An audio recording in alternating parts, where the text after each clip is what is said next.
Go for it. Welcome to your post There's No New Star Trek on TV Depression edition of A Strange New Pod, where we hope to turn those sad antenna back to happy antenna and turn your frown into a grin. I'm your host this week, the board queen of puns, Brittany Tomes, alongside, you're welcome, my trusty bridge crew. Oh, Captain, my Captain, Julian Brown, the man keeping our subspace channels up and running, Rear Admiral Eric, our resident Jean-Luc doppelganger, Lieutenant Hawk, and the wall breaker of Tanagra, Supreme Praetor of the Tal Shiar, the breaker of mirrors, founder of the founders, and the #1 customer at Quarks for 10 rotations running, Ensign Aaron. Glory to you and your houses. Glory to you and your Glory houses. to you. And speaking of antenna, you can probably see via your view screen that we have the first of 2 very special guests on our show tonight. We'd like to give a very warm, strange new pod welcome to Noah Averbach-Katz, who played Ryn this past season on Star Trek Discovery. Hello, Hey, hello, Noah. everybody. Thank you all for having me here. That was a very punishing opening. Very happy about that. Sometimes you just gotta Ryn and Game bear it. on. We Ryn have and to bear deal it. with this week in, week out, and it doesn't get old unless it does. I mean, I don't struggle. My title gets longer every week. I like it.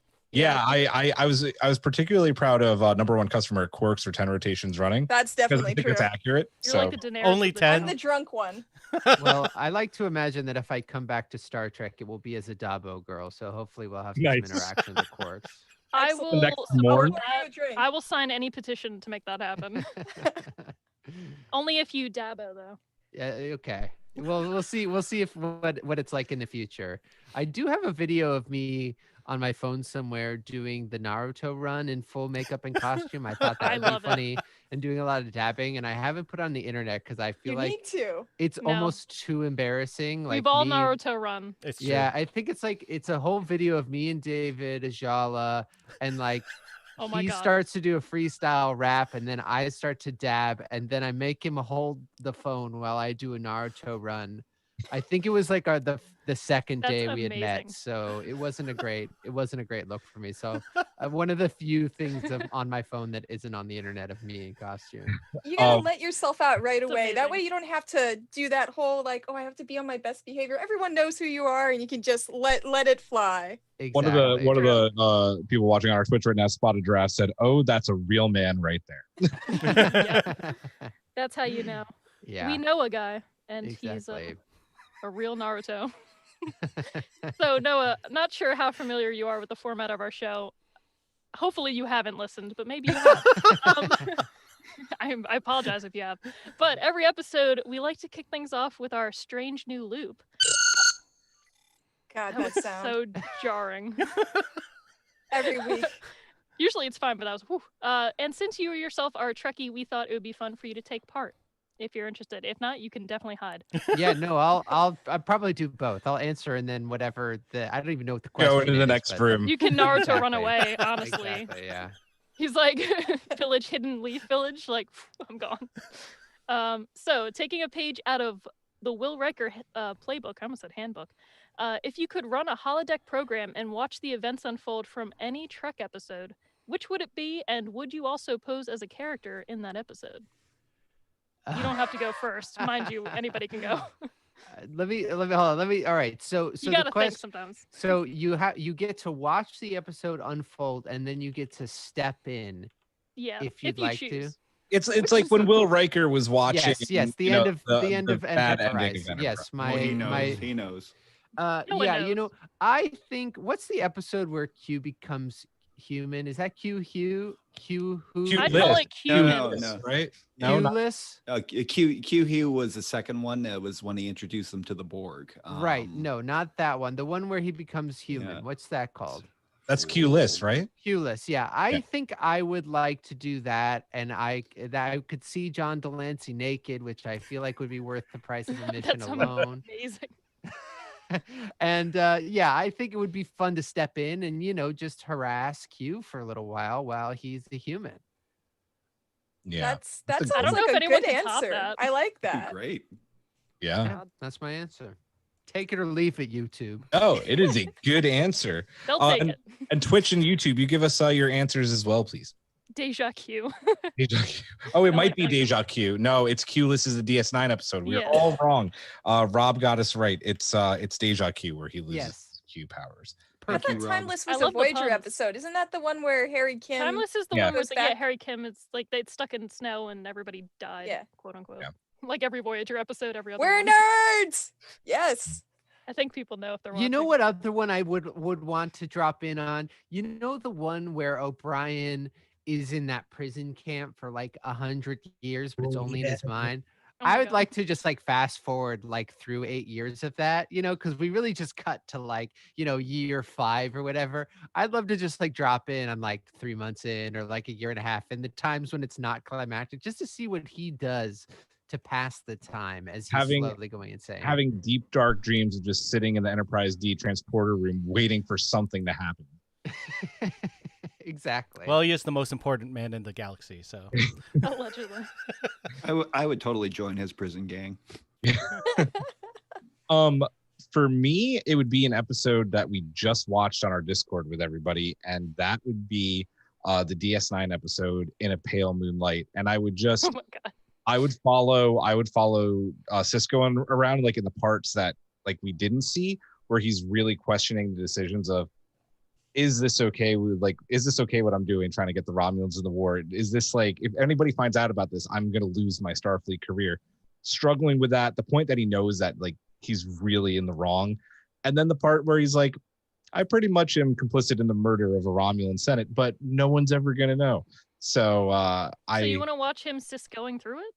I do. I want to sit with him in his quarters, like when he's drinking a whole bottle of what looked like tequila, and just hashing it out with him and see like what was going through your head, what was going through your mind. How are you okay with this, even though you got what you wanted? I love that episode. I feel That's like a I would deep one. go. Yeah, I went Voyager. deep. Sorry. I was gonna say I would go complete opposite. Yeah, I'm gonna go with something.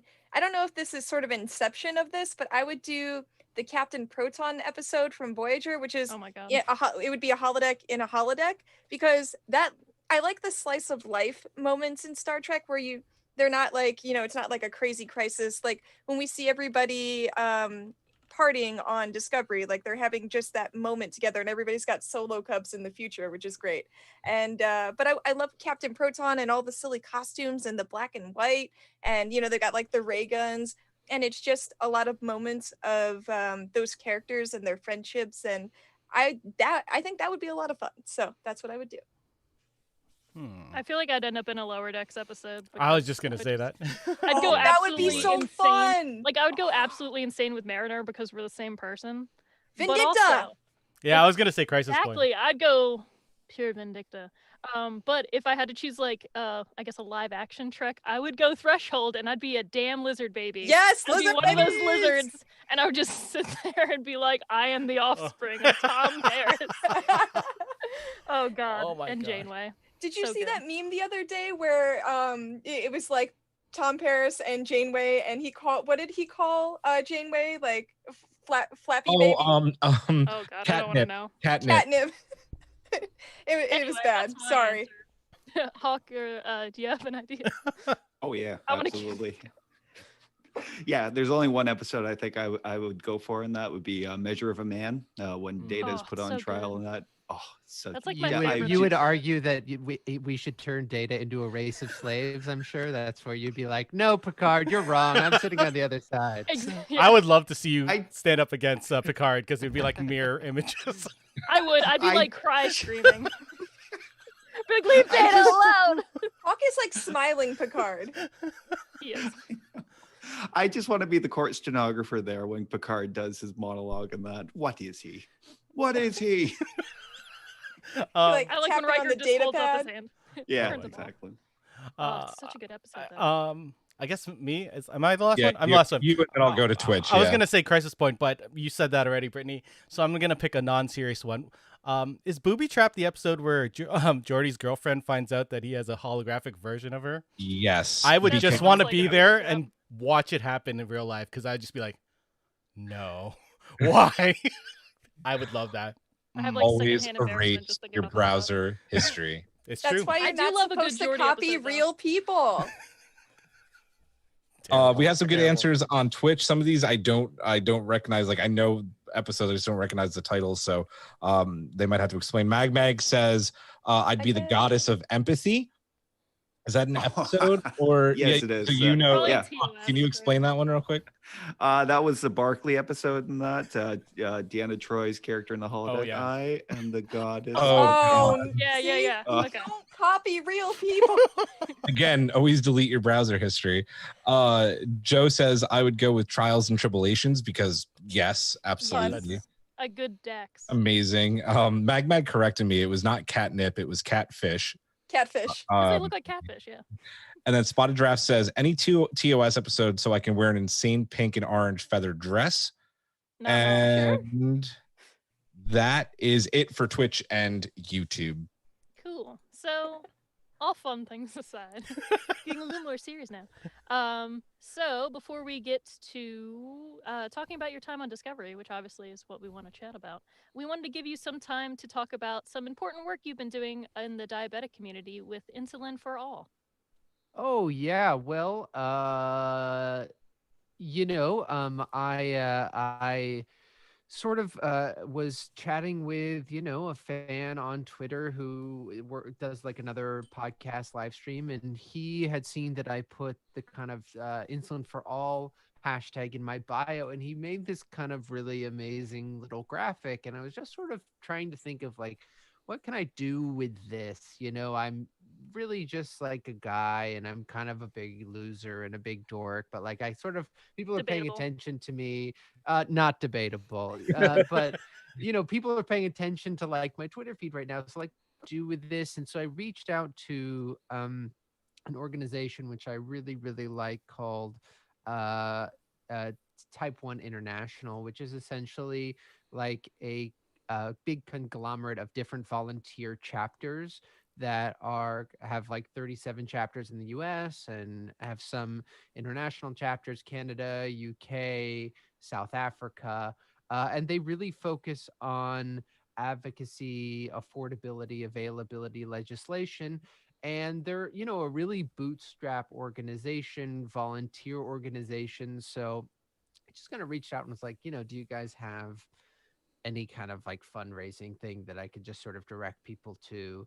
And they said, yeah, we have this like open fundraiser that we've been running for a while. And I looked and I got a little bit. And so I kind of just, part of it was also to increase visibility. There's a ton of visibility around the larger diabetes organizations like JDRF and the ADA and Beyond Type 1, which I think are have some issues with what their goals are, and I think and some conflict of interest with what their goals are. And I think Type 1, because they're not taking Type 1 International, because they're not taking pharmaceutical money, doesn't have those same conflicts of interest. But it also means that money is a lot harder to come by. And so I just sort of reached out to this Trek community, and everybody really showed up. We raised like $4,500, which is a huge amount of money for an organization like that. And I just was really honored and touched by the way that people reached out, by the way that people who, couldn't afford to donate, and obviously what is such a difficult time, were so gung-ho about retweeting, sharing, commenting, sharing their own stories, sharing the stories of their friends and family and, people who they know who have sort of dealt with this kind of stuff. And it was just a really, really amazing event, and amazing kind of online community event for me, to really feel like sort of all the kind of time and investment I had put into being a Star Trek fan and identifying with the sort of Star Trek community was validated for me in that moment in a big way. And I'm looking forward to doing more.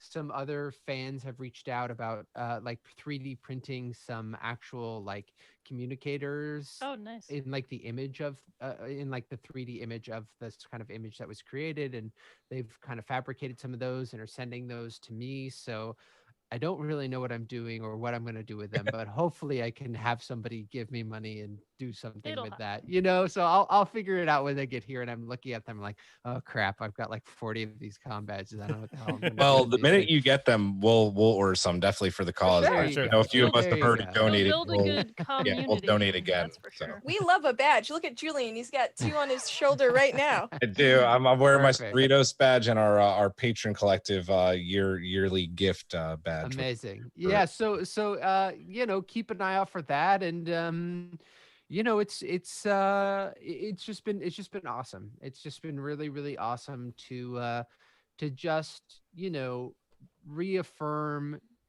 You know, I think anybody who's sort of like in the Trek fandom has these interactions or has these kind of like flybys where you're like, is this really like what a Trek fan is? You know, is that like, how could you get it so wrong? You know, like, Oh yeah. how could you, you know, what are you doing? You know, and it's really, it can be really disheartening. So to sort of have, you know, Trek fandom be reaffirmed for me personally was amazing, and I look forward to more.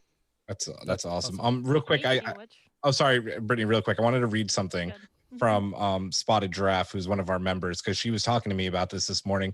She knew you were coming on, and she just wanted to make it known that she just wanted to say to you how much it means to us and everybody. My dad is also diabetic, so it means a lot to me too. That you do post about type 1 diabetes, because Star Trek is a big family, and she's glad that you've been able to kind of, you know, use your platform to put this topic under the spotlight. So she just wanted to make that known, and obviously for me too, because, you know, I have a diabetic in the family. I'm obviously at risk, so yeah.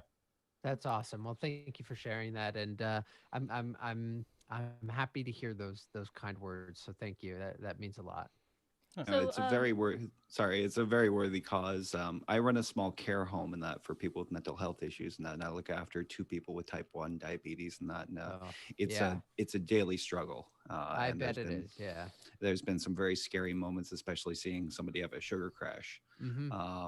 And looking up some statistics, it's a problem here in Canada too, and that's access to proper supplies and insulin and that for people without private health insurance. It costs on average $15,000 a year in that to adequately supply them. Yeah, and even, you know, in places like Canada or the UK where there is a sort of infrastructure of nationalized health insurance, there you kind of have to maintain a certain vigilance, because if you don't, it will be taken away from you.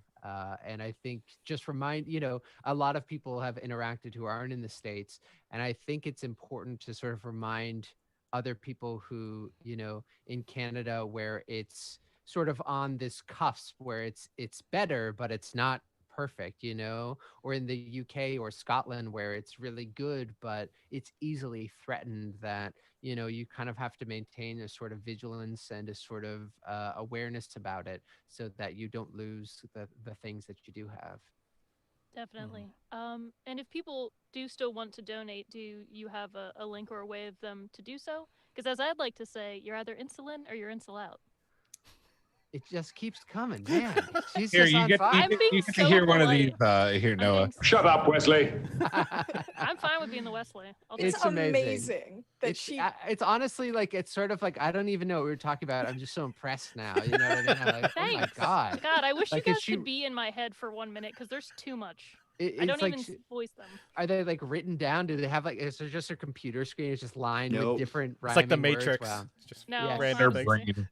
They're lucky I'm sometimes I impressed. put it in the outline for them just so they're prepared, but You know that scene in Hangover when what's his name's he's doing like the counting cards parody from that one that Yes. Oh yeah, Yes, that's yes. all literally me. numbers are coming up. That's Brittany's brain with puns. Amazing. Yeah, I keep Amazing. all my needed- puns in my satchel, my man satchel. I needed puns once for something, and I sent her a text. And I was like, "Hey, Brittany, can you give me a pun for this?" And I expected like to hear from her in like 5-10 minutes. In like 30 seconds, there were like 6 versions. I was like, Wasn't I asleep too? Because I think you had. The text had woken you up, and she was like, "How about Yeah, this I was like- and this and this?" And I was like, I just passed out. Wow, incredible. Yeah, if you want to donate, you can kind of scour my Twitter, but I would say, you know, keep an eye out for something upcoming, and hopefully "Look for that will badges." happen. Yes, I don't know. We'll see. I don't know. Something will happen. Just stay vigilant out there.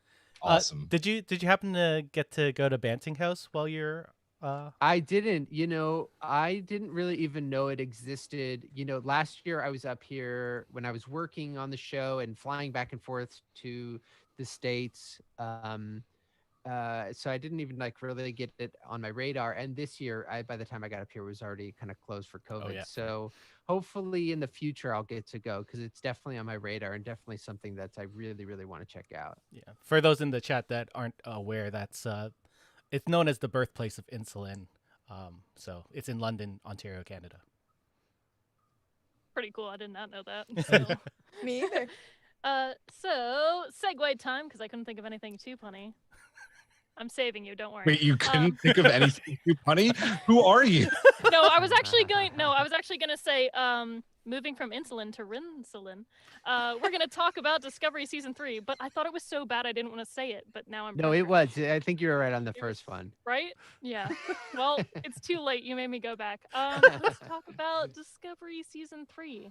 The true discovery was the Andorians we made along the way. Noah. It's been widely documented that you grew up a Trekkie and that your mom is also a huge Trekkie. So we're not going to bore you with having to explain that for the 85,000th time because we've probably read all your interviews by now. But I just won't shut up. That's the real problem. I'm so sorry. It's let just it like happen. blah, blah, blah. I tell the same story and everyone's like, isn't there anything more interesting he can tell us? It's kind of more like it's probably No, it's getting okay. boring for you as well, I would think. Maybe not. I don't know. I've been sitting on this whole thing for like a year. So like I have a year's worth of pent up energy that I'm just like constantly expending. So I'm more than happy to talk about all the boring stuff. I do have one question for you before I get to the real question. Mm-hmm. So do you ever tell people that like, hey, I'm Noah and or Ryn? Well, Like, I haven't had the chance to do it because I wasn't when I was like meeting people or whatever. It was still secret, and then it came out during COVID, so I haven't seen anyone outside of like a cashier. Yeah. In And Canada. then you're like, do you happen to have CBS All Access? Yeah. Well, do you have Crave? Crave Well, here. true, Yeah. Crave. Crave. Yeah, so I haven't had the chance yet. But even, Brittany, if you just kind of move to the side, like Oh, I will. I don't really look like that person. So it's not like somebody's gonna be like, Are I you know sure? you from Like, I something." couldn't tell. I couldn't Just tell. take a little bit of your hair and put it down the front Yeah, of your right, face. like that. If we gave Yeah. him just like a little bit here, a little more. Yeah, so I even think like when I'm eventually lucky enough to go to a Star Trek convention and there'll be like an event and I'll be, oh, there's Mary, oh my God, and oh my, it's Wilson, and there's a tall guy over there. Who is that? Because they won't know what I look like. Oh, we'll be in line. Don't worry. Thank you. Good. It'll be you guys, and then my mom going back in line for like the 20th Aw, time. that's so nice. Giving out tokens. Everybody's gonna walk by and Exactly. they're gonna be like, Ryn there, done that. Not us though. How So- weird must that be? Because anyone who's had like a show premiere, like I know Stargirl from DC, that premiered, and they didn't get to have a big premiere party. Like it was all online. They didn't do the big interview junket thing. So it's just I can't even imagine you're in Star Trek and it's like, oh my God, and you're just we're glad you're on Zoom, but I'm like, Well, that's luckily it's season 3, so we had done the big premieres and season finales in person before, so that was good. The other thing is like because I wanted to do it until episode 6, it wasn't like I could like go on the lineup and people would be like, Yeah. oh well, we got to take his Yeah. picture. They'll be like, Mary's weird husband is here again, can somebody please ask him to leave? He was Hey, I specifically knew you not first invited. as Mary's weird husband. Yeah, and I followed exactly. You anyway, for being Mary's weird husband, and then you were on the show, and I was like, no way. Noah way. I know. Noah way. No way. Very nice. Hey. But I at first I was bummed because I had really wanted to like fly back to California and watch a show with my parents or whatever.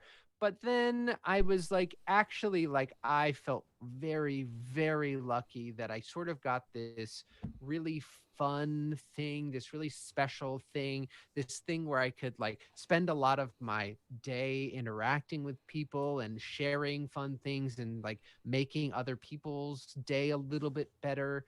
So in this time, it actually wound up being perfect and sort of like filling in I don't know, there's obviously everyone is in the same boat, and like there's just so much missing from your life. So to have this thing sort of reinvigorate my day-to-day life has just actually been kind of amazing. So what I might have missed, in meeting people face to face or doing an interview face to face, I've really like got back tenfold of just, getting to like interact with people on Twitter and then be like, cool, that was fun, like to get to do that for other people has just been really, really awesome. Yeah. How did it feel the first time that you like sat down in the makeup chair to become Ryn? Because we know you've been such a long time Trek fan, so to actually sit down and realize, wow, I'm about to become a Trek character, and on top of that, a Trek alien or a Trek species. How did that feel? Yeah, it was so interesting because I didn't know what he was going to look like. You know what I mean? It wasn't, I didn't like see a picture or a test. Like the test was on me the first time I did it. And so it was this very strange experience of like getting the test done, like the physical Did they do a experience. head cast of you? They did do a head cast. I've had the whole cast thing, so I know that experience. The head cast, like I thought was going to be like the big event, because everyone talks about like you doing a head cast and it's so weird and it's this and that, and I was like, wow, I did it. Like that was so weird. And then I sat down in the prosthetics chair and it was like, okay, like this will be about 6 hours and we're going to shoot paint into the back of your mouth. So like enjoy. And I was like, oh, that was like the easy part. The crazy part is now when they're like, painting up my nose and like gluing plastic to my eyeballs, so it was like, oh, this is it. And I feel like I had the experience where I was like, I finished the prosthetic and I looked in the mirror and I was like, oh, I need to like really quickly figure out who this character is, because like it's a different when you like are putting on makeup or putting on a costume and you're like, oh, this is like a sort of a heightened version of myself, or this is like an imagined version of myself in different circumstances. I looked in the mirror and I was like, I don't know who this guy is. You know what I mean? I don't know what his story is. Like I've read like 4 pages of the script, and also like the very early tests, like he had these braids in his hair and he had these big mutton chops, and like the painting wasn't like quite, they had to like practice painting my face because the actual mold is just sort of like a blue rubber cast, and what gives it the sort of definition and like 3 dimensions and character is like hand painting and spray painting. So like they hadn't totally figured that out yet, so I was sort of looking in the mirror like, I don't know who this guy is, like what do they want from him? Who is he supposed to be in the overall story? What's his personality supposed to be? So I think it was like this moment of like, I'm here, I did it. Like I'm definitely like on Star Trek now, but now I actually have to like do something. I don't just like get to like be like, it sort of was like I felt like it would be like, all right, I put the thing on. Like you can't just be Morn. Yeah, like I like put the thing on and they took my picture and I show my mom the picture and it's like I did Star Trek. It's like, oh crap, like now I actually like have to do a good job acting or people are going to get really angry at me, including my wife. I need to like figure this out really fast. So with the, I mean, you're kind of halfway there to my question, but when you're figuring out who you are as an Andorian, do you go back to Enterprise and Jeffrey Combs' version, and what is your version of the Andorian, and did that evolve from that?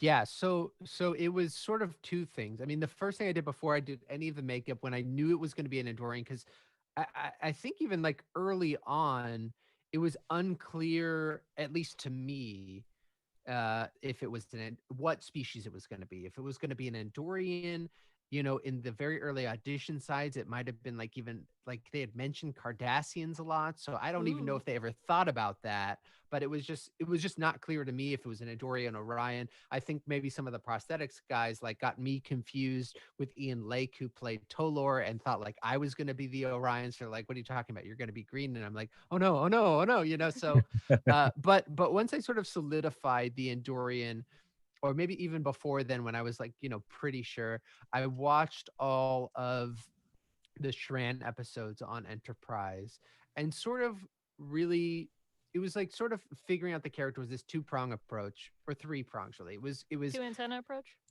yes, exactly. Really, you shran with it? I I'm done. ran away. I want to know what the hell is going on. I had to. Good job, I'm sorry. Julian. It's eating me up inside.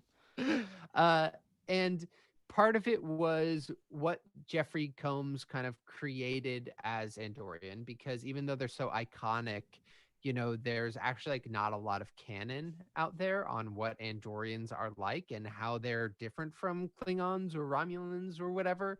It was also, then just sort of synthesizing all that information to like what it was actually called for in the script, like who this guy had to be based on like, what was written on the page. And then also just trying to figure out how to like convey that story through this prosthetic. It's very thick, it doesn't necessarily respond to sort of subtle facial movements. So figuring out a way to work with it as opposed to work against it so that, whatever story I decided to tell would get conveyed on camera. Watching Jeffrey Combs on Enterprise, and having the script, I was sort of stuck for a little bit because I was like, he's kind of created this race of these sort of like confident, brash, front-footed, aggressive species, and it's really fun and very unique, and he does this incredible job. And when you meet Ryn, it's sort of downtrodden and quiet and crushed almost. And I just like thought a lot about alien species or species in general in Star Trek. Like what are they about? Like what's the deal here? What's a Star Trek species as opposed to like a Star Wars species? It's not just I'm not trying to like start a battle, but whatever. It's Okay to like Unpolitical. both, damn it. yeah, exactly. From but Borg like to what? Borg. There you go. Like what sort of what's the way in? And I was thinking a lot about each species sort of like represents an aspect of humanity, of like experience, of existence, and each species sort of like presents something, and then they're covering something with that presentation. So like for Klingons, it's sort of like this violent bloodlust, violence, and they're really covering a sense of like deep loyalty and honor and rule bound and like deep care. And even for humans, it's like, Starfleet sort of presents this front of like justice and truth and doing what is right even when it's hard, but really that's sort of covering this sort of like greed and lust and animal baseness that like makes them very human. And so I sort of, and I think that applies for everyone. Like for Vulcans, it's obviously crystal clear. And I Cardassians, sort of it's war crimes and being a simple tailor. Like, I got you, man. exactly. I mean, that is like the one-to-one right there, It really is. Well, actually, I mean, anyway, and I thought about like, what is that for Andorians? You have this presentation of this sort of like boastful, confident, front-footed, in your face, presentation, but over Shran's story, you sort of as his like sort of trappings are stripped away and he loses more and more until he's like really almost desperate for help, you really see it's covering this sort of like deep sensitivity, this deep felt, emotion, this deep feeling of care and love. And what I wanted to do for Ryn was sort of, what if we meet this character where sort of Shran is ending, before Archer and everyone steps in to kind of help him out, where he has been stripped away of all of his bombast, all of his confidence, he's sort of like has used all of that and stood up to this really, really powerful, criminal. And it hasn't worked out, and he's kind of been crushed, and you're sort of meeting him at his lowest when he's got this new job that is, the most humiliating, demeaning, isolating job on this, work camp planet.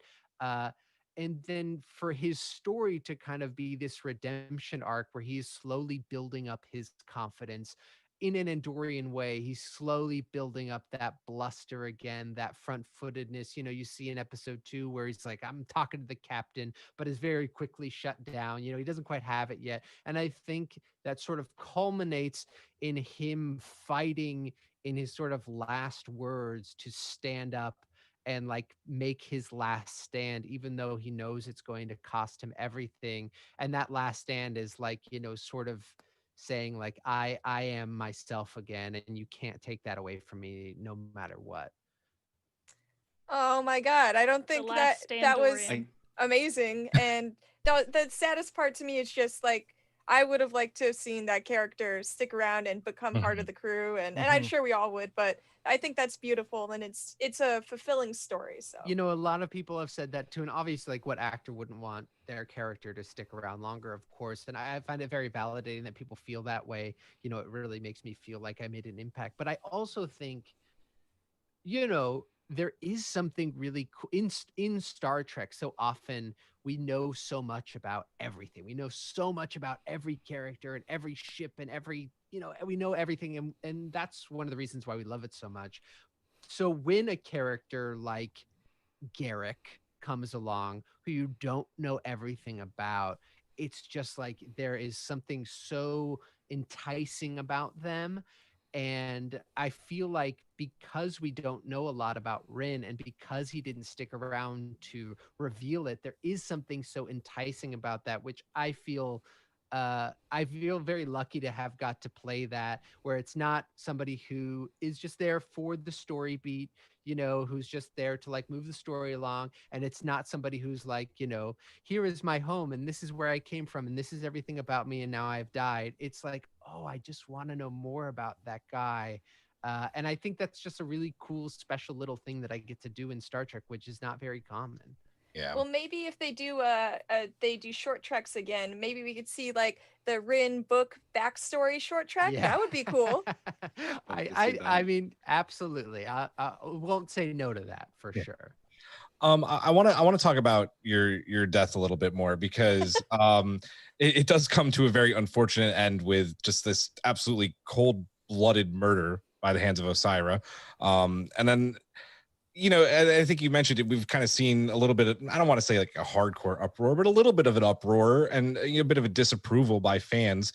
And I think us included, I don't think any of us are particularly happy with how your death was portrayed on screen. I don't think though that we ever get to ask the actors enough how they felt about the way that their character death was handled. Not that anyone ever wants to get killed off in a show, right?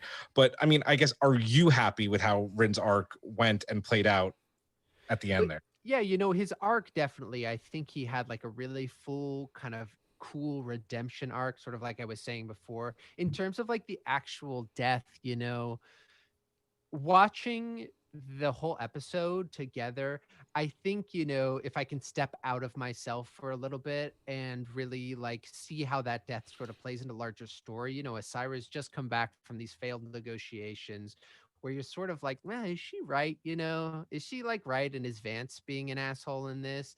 And then to see her just sort of like unload her fury onto somebody who is pissing her off really helps push the story along in a way that I find very helpful, where, that way when Burnham shoots her in the face, you're not like, maybe you shouldn't have done that. You know what I mean? I'm just like, yeah, like put her down. You know what I mean? She sort of meets a similar end to Ryn, which is just, she has her last fight, but then she just gets blasted in the noggin and it's just down. And I found that very gratifying.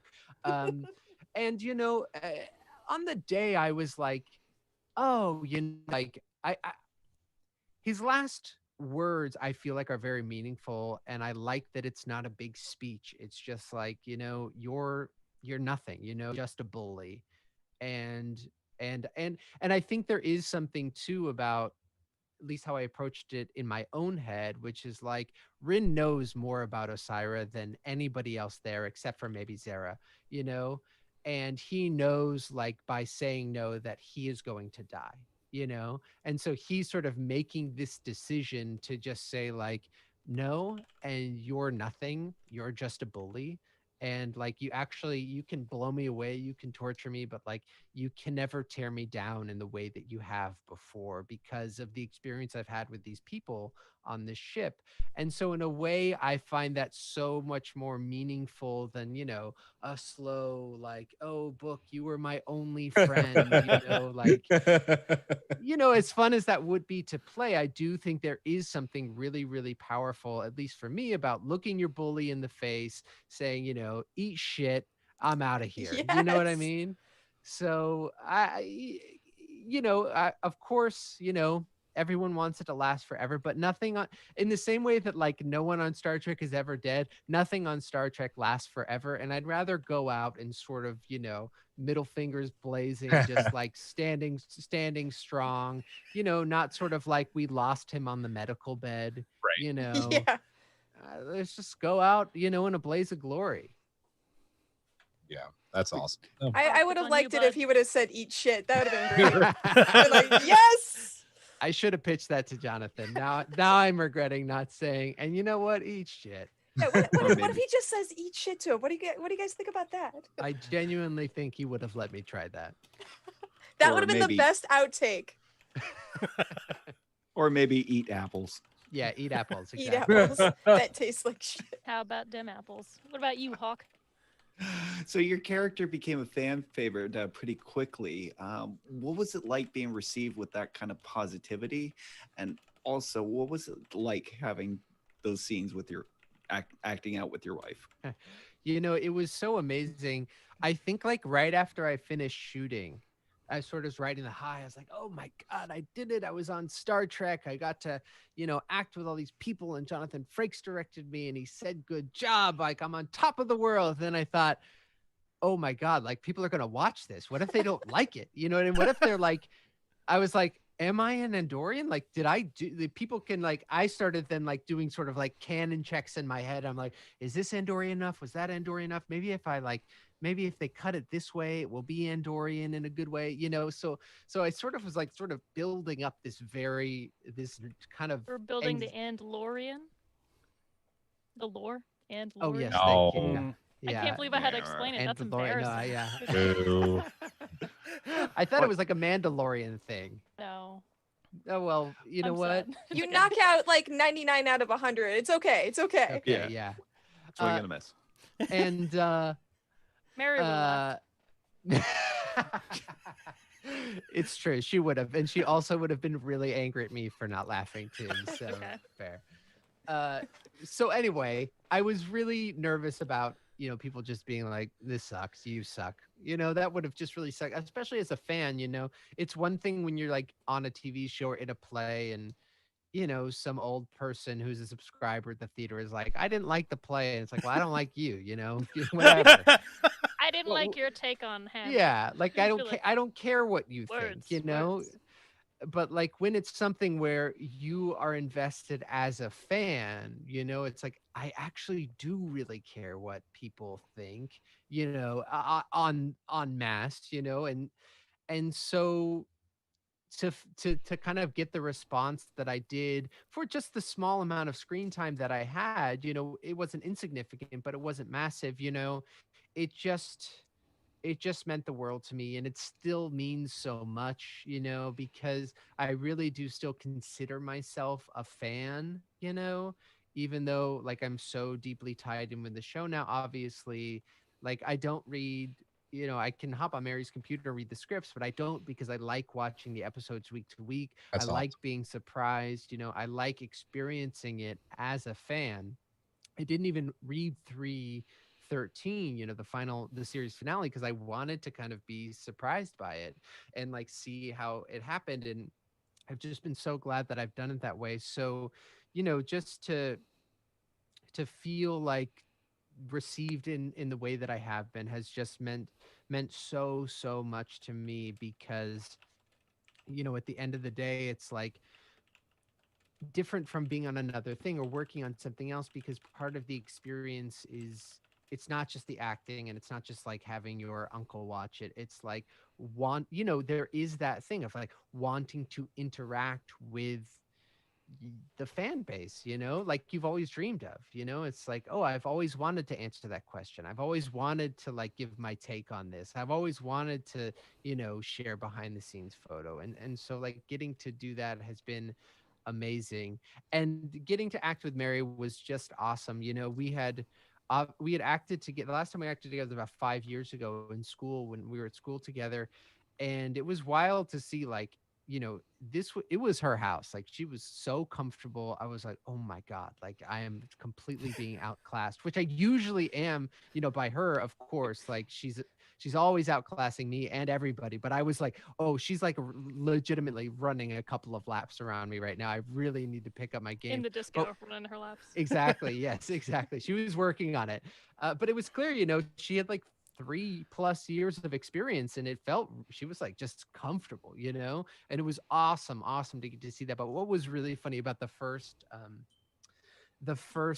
day of shooting we had together was the scene where I come in and I'm, asking for the captain, and she's like, and I was like, I'm going to come in so freaking hot. I'm going to, guns blazing. Oh, this is We're great. going to go at each other, screaming at each other, whatever. And I came in, I was like, hell yeah, that was awesome. And Jonathan comes over to me. He's like, hey, could you just like calm it down quite a bit? I just don't think that's the scene at all. And I was just crushed. I was just like, oh my God, I embarrassed the family. Talk about a hot break. I've The family. humiliated myself. Yep. This is the worst thing that's ever happened to me. And I was just like, just hold it together for the rest of the day. Don't just like walk out into the tractor beam and get eviscerated or something. You know what I mean? He just ejects himself. Exactly. Like don't jump out the window into the depths of space. And Mary and I, at the end of the day, were walking back to the trailer, and I was sort of had my head hung, and I was like, well, like, how was your day? And she's like, it was terrible. And I was like, well, why? What do you mean? Like, what happened? And she was like, well, I was like gonna come into our scene like guns blazing, like 100% so hot, and I did it the first time, and Jonathan was like, Mary, you need to really cool down, like that's way too hot. And so we had both independently been like prepared to have this amazing lovers quarrel, and Jonathan Frakes was like, guys, we need to know that Book is on the planet, like not that you guys are married and like play acting. He was like, this is too tense. Yeah, Doug's uncomfortable right now. You guys need to calm down. Oh, that's amazing. That is totally amazing. So like you said earlier, no one in Trek is really ever dead, and that's even more true for people in full makeup. Once you're part of the Star Trek family, there's always a chance that you can come back. You'd mentioned Jeffrey Combs earlier, and then there's more recently the amazing Kenneth Mitchell. Does Ryn's death pave the way for you to return to maybe Disco or Strange New Worlds, Picard, or even Lower Decks later down the line? Gosh, I can only hope so. Of course, I'll be back. I'll do whatever the hell they want me to. Yeah, I do feel like, once you've sort of proved you can do prosthetics, it's like there is like an asset there, because it is definitely not something that everybody can do or act well in.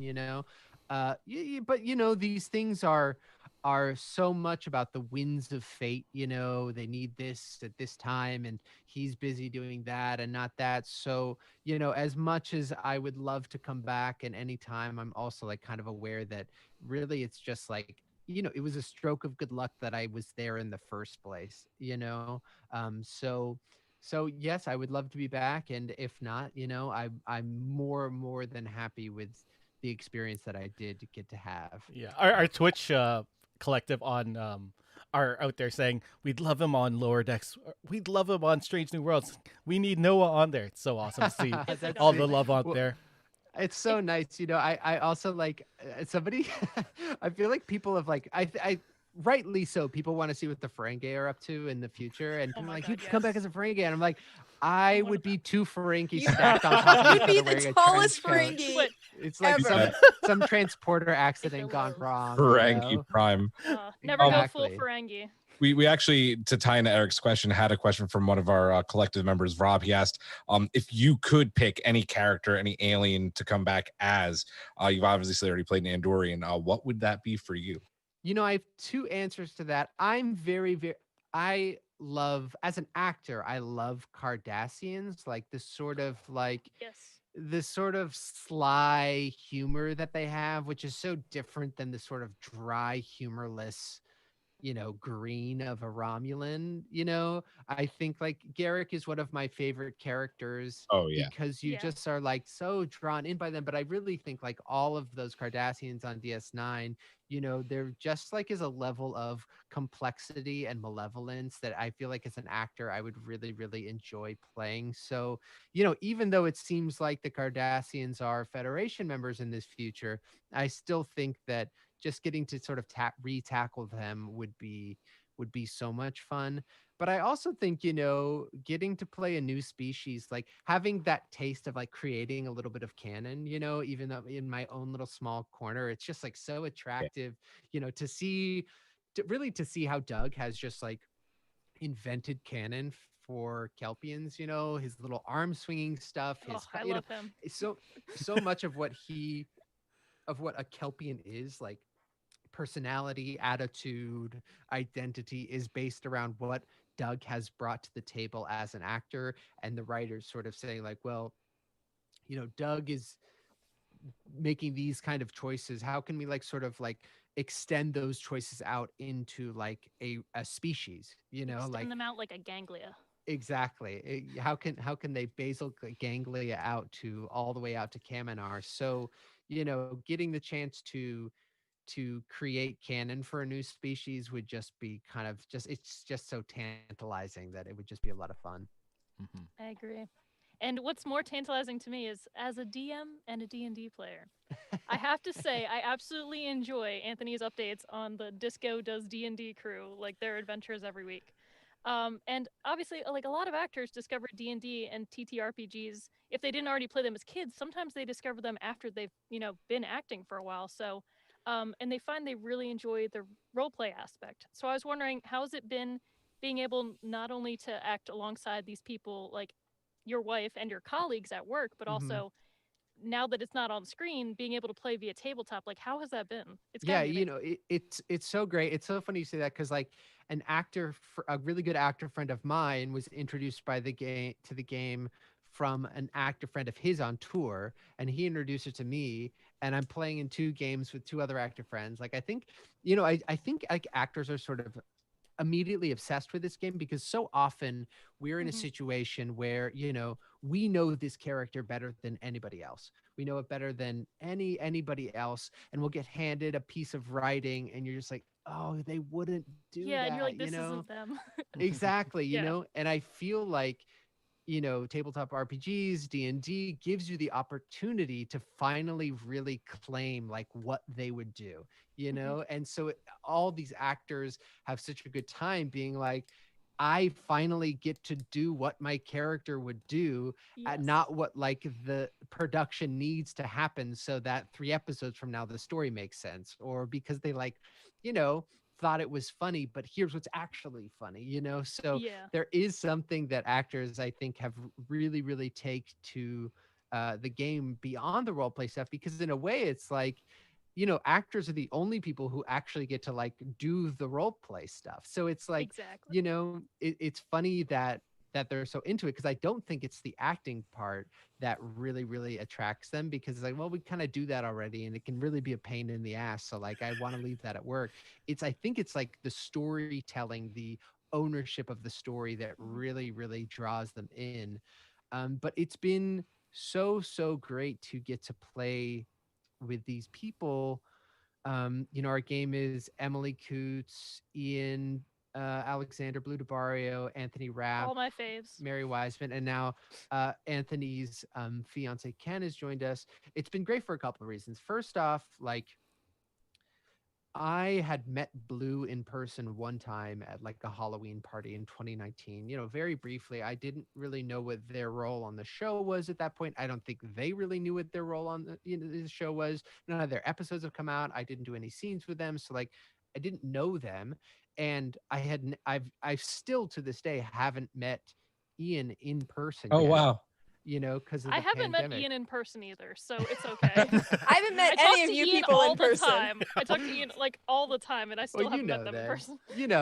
but Yeah. it's just such a great way to get to know who people are outside of work, even with somebody like Anthony, who's at our wedding, who I've known for 5 years now. It's just great to have another point of connection. And I also think for anyone who plays D&D, it just sort of becomes a sort of like backdoor therapy session where like Yes. your worst or your id just like falls right out of you onto the Mhm. table. And you're like, oh no, I'm supposed to keep that hidden. Like people Yeah, aren't you're like, supposed to see oh that, no.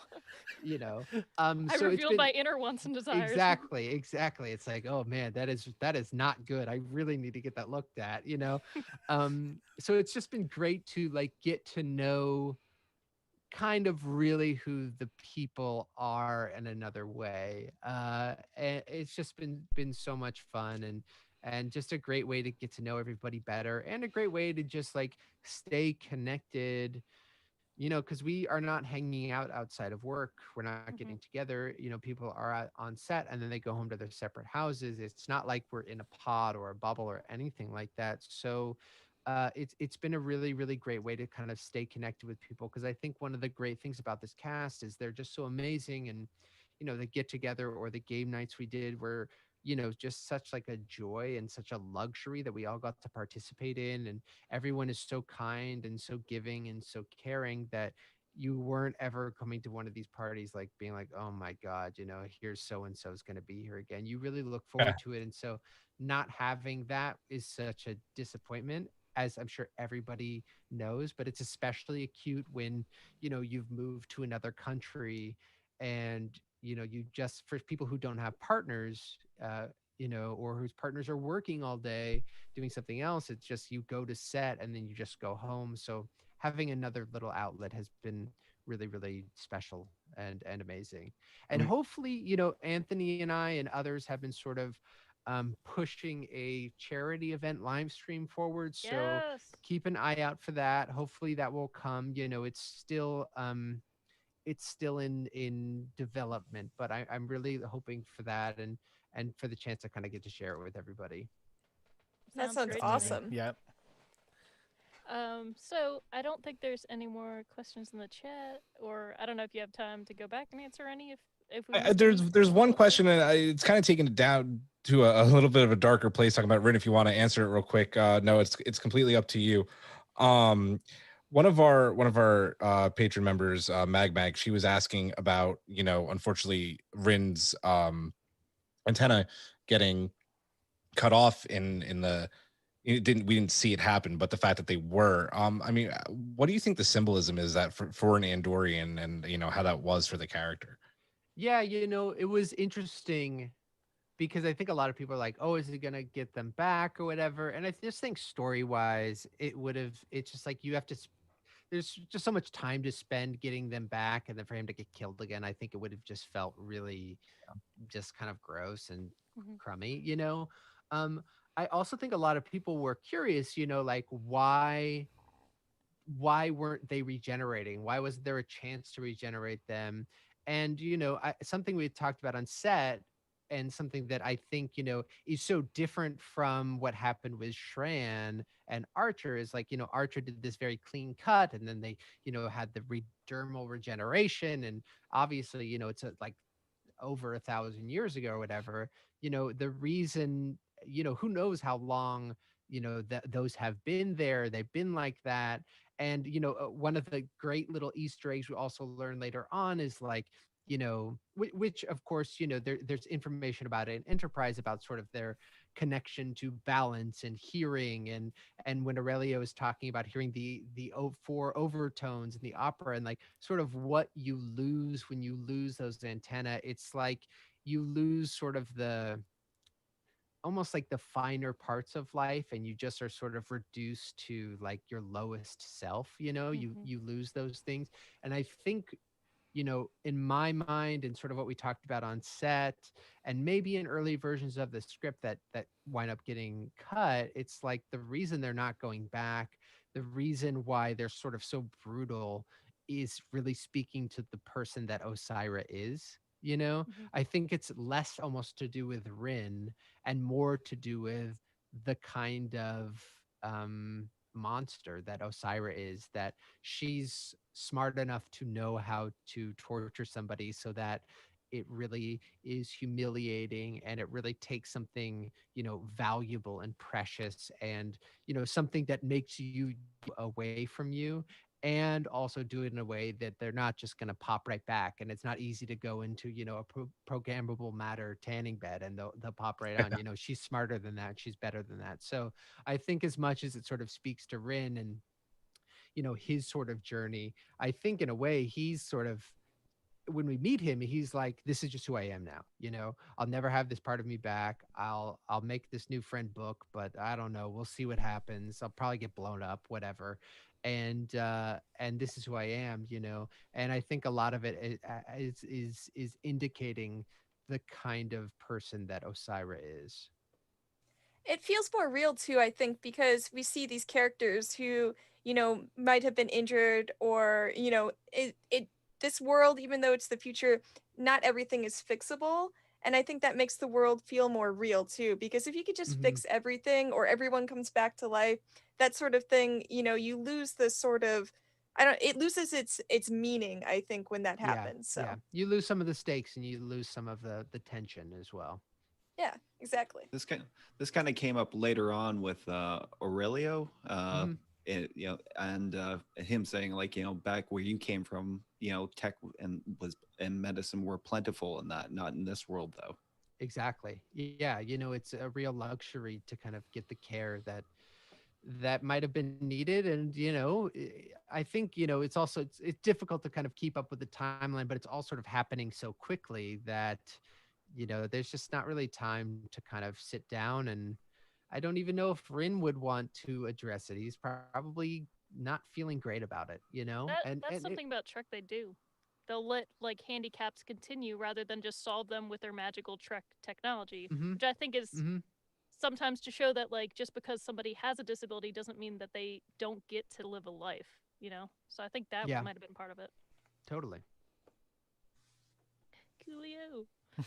So Noah, I want to thank you so much for taking the time to come on our pod and obviously spend time with us and our collective who are watching live on Twitch. Do you have, I know NDAs are a thing, obviously, so you don't have to tell us, but do you have any upcoming projects that you're able to share with us, as well as where people can go to find you on Subspace? Yeah, I think just keep an eye out on my Twitter and _A_K for information about diabetes fundraiser, hopefully coming up in the next few months, and for this D&D charity stream. I think those are the sort of two big things that I'm working on at the moment. And who knows, Brittany, maybe one of your minis might show up in it. Ooh, he did the drop. Yeah, I didn't want to tell anybody. Well, we don't have to tell anybody. I'll just leave that as a mystery. Okay, there you go. I like that. A word was dropped. But yeah, once you guys get whatever, then you can do whatever you'd like with that. Mystery. I'll stay vague. Mystery. So we're going to take a quick break, but coming up next, earlier today, the crew got a chance to speak with New York Times bestselling author James Swallow about his new book, The Dark Veil, which is the latest Star Trek Picard book. What goes into getting a Trek book written, coming back to the character Will Riker, and much, much more is covered then. So that's next, right after we drop out of warp.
Welcome back to the show, and we are delighted to be joined by New York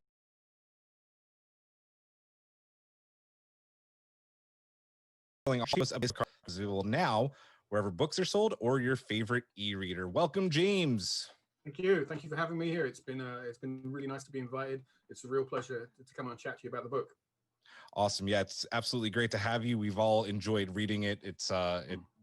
We all love Will Riker on this show, so it's unabashedly love him. Unabashedly, yes. It's been a pleasure reading it. So just real quick for anybody listening who's either live on Twitch or in podcast form, this will contain spoilers for The Dark Veil.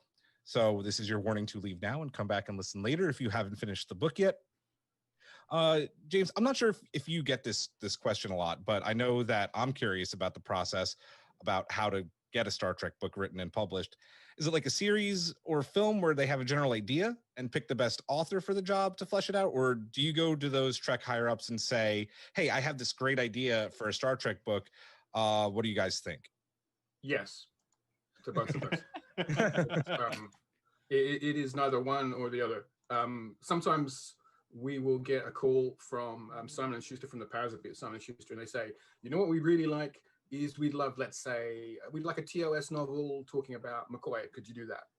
Or it might be something like, we're doing Star Trek Picard. Do you have an idea for a story that would fit in that kind of series milieu? Or it might be just something completely open, where it would be, you know, do you want to do a Star Trek novel of any kind? What story would you like to tell? What world would you like to tell it in? What timeline would you like to tell it in? So it's very much dependent on needs of the line at that particular time. So a couple of years back, I got offered the opportunity to write a novel, and Margaret Clark, my editor, said to me, what do you want to do? And I said, you know what, I've always wanted to do a kind of late TOS era, proper full-on brassy classic Trek kind of full color story. So that was how I wrote the Latter Fire with my Star Trek Discovery novel. Kirsten Beyer, who is formerly a Star Trek novelist, who's now moved on to work as a producer and a writer on the TV and she's show. Been doing a great job on the shows. Absolutely, yeah, she is. And Kirsten really enjoyed some of the stuff I'd done with Star Trek Titan, and she said, specifically asked for me and said, can Jim come in and do a Discovery novel for us? And that was how we ended up doing the Saru novel. So the answer to your question is, it works both ways. It depends pretty much on what the line needs at that time, and what's popular, what shows are on TV, and what things we know that ideally that the readership are really going to enjoy. Very cool. Awesome. So as we mentioned earlier, Dark Veil is now the second Picard novel set in the Kurtzman era of Star Trek. Now, you're no stranger to Will Riker, the Titan, having written the Titan novels Sight Unseen and Synthesis. How was it coming back to not only the characters of Will and Deanna, but the Titan itself? Well, you know, I wanted to do this book. Is when we first started having a conversation about doing a Picard novel. Kirsten had spoken to me. Originally, we talked about doing a 7 of 9 book. Oh, cool. Because we have that gap in Seven's history between the end of Voyager and the beginning of where we see her in Picard. And there's some great story to be told there. And we talked about that. And I was like, yeah, this could be really cool. But as the conversation went on, I think they kind of came to the conclusion that it was too cool a story just to put in a novel, is that maybe it might be something they want to explore in the TV show. So we started looking at other options, and we were looking at things that had been mentioned in Picard, but hadn't really been explained in depth, because the show moves very, very quickly. You know, it's got a very kind of compacted narrative. There isn't really a lot of room for you to kind of drop a story in between the plots of the episodes. So we were telling stories that kind of orbit around the whole of the Picard series. So we were looking at different ideas. One idea that we had was, after Picard resigns his commission, Worf is his first officer on the Enterprise, and Worf becomes captain of the Enterprise. So it's like, how would that story work, with Worf being kind of shoved into the position of being captain when maybe he's not ready for it? That's an interesting idea. And the other concept we talked about was, what about something about Riker and Troy, and also talking about their son Thaddeus, who we only learn about kind of after his death, spoiler alert, in the events of Star Trek Picard. And because Riker and Troy were honestly my favorite couple in all of Star Trek, I really enjoyed writing them in the Titan novels that I did. And I just said, that's the story I want to tell. You know, let me tell a Titan story. Let me tell a Riker Troy story, because I think I could do some interesting things with that. And that was how the genesis of the Dark Veil kind of came around. Oh, that's awesome. You also got to bring back one of the characters from the novels, Commander Christine Vale, Will's number 1. what was the process of bringing one of the characters from the timeline of books that may no longer fit in the newer Trek canon established by Picard and Lower Decks? Well, she's not actually the only one who we brought back from the Titan novels. There are actually 3 characters that we brought back. Obviously, Christine Vale is the main one, and she's the fan favorite. Right. But we also brought back Ranul Keru, who was the unjoined Trill. He was the sort of security tactical officer. He was a personal favorite of Kirsten's. And when we were discussing the character, she said, "Oh, I really like him. Can we bring him back?" And another one I brought back was one of the engineering crew, Karen McCready, who is named after a good friend of mine who's also a science fiction writer, because I just knew that she would get a kick out of that. Yeah. Bring her back on the bridge of the ship.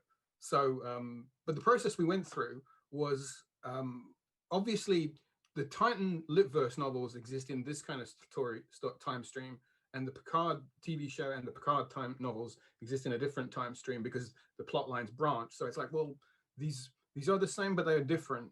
So how do we cross characters over from one to the other? It's not like we had a checklist where we were sitting there going, okay, this is good, but this is bad. Yes or no, yes or no.